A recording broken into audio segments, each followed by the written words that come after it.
Hello and welcome to the Blue Amber Saga. It is Global Accessibility Awareness Day, and it is where the topic of digital accessibility is talked about. And so it looks at the question of how do we improve the experience for the 1 billion and more people in the world who live with some kind of disability or impairment. So let's explore more about it. And although it is impossible to make content accessible for every single person, we can do our best to make sure that it is as inclusive to as many people as we can. And so some of the kind of common disability groups to consider, so that will be kind of visual, it will also include hearing, it will include motor and kind of mobility, and it will also include cognitive as well. And so when we refer to digital content, we're talking about a large range of things. So like websites, talking about computer games, talking about posters, talking about digital documents, got e-learning, and you've got videos as well, for instance.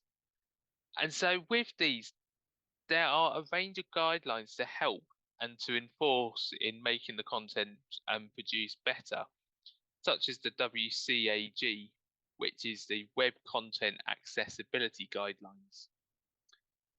And it's actually really striking in the case of websites at the moment, because where it's actually considered that about 98% of the kind of home pages when you visit a website actually show some kind of failure in the WCAG standards. And the actual average number of errors kind of found on a homepage is actually 61, which that is a lot. And yeah, we'll just let that speak for itself, really.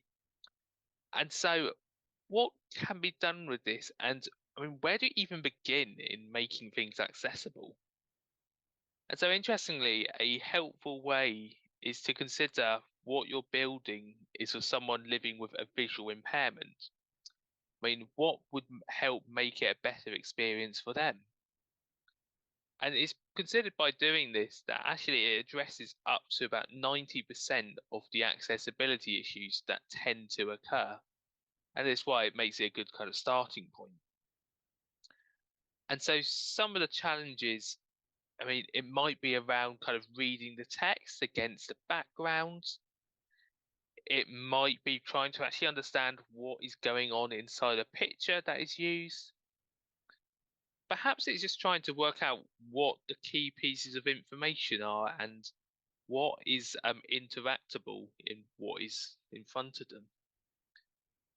And so you might find it interesting how this is applied with these videos that I've been creating. I mean, have you noticed that the colors used stand out and are clear? Or have you noticed about the subtitles as I speak just below? Have you noticed that sometimes in the subtitles, you may notice that I add extra details for more clarity, like gestures, which I do.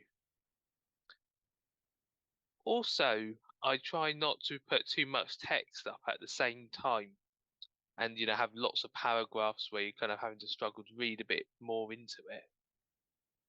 And so it's these kind of little considerations that actually make such a big difference. And also like just making content available in different forms is really helpful. And it's not only accessible for those who live with a disability, it can be really beneficial for everyone. And it's one of the reasons why usability and accessibility actually go hand in hand and they help each other out a lot.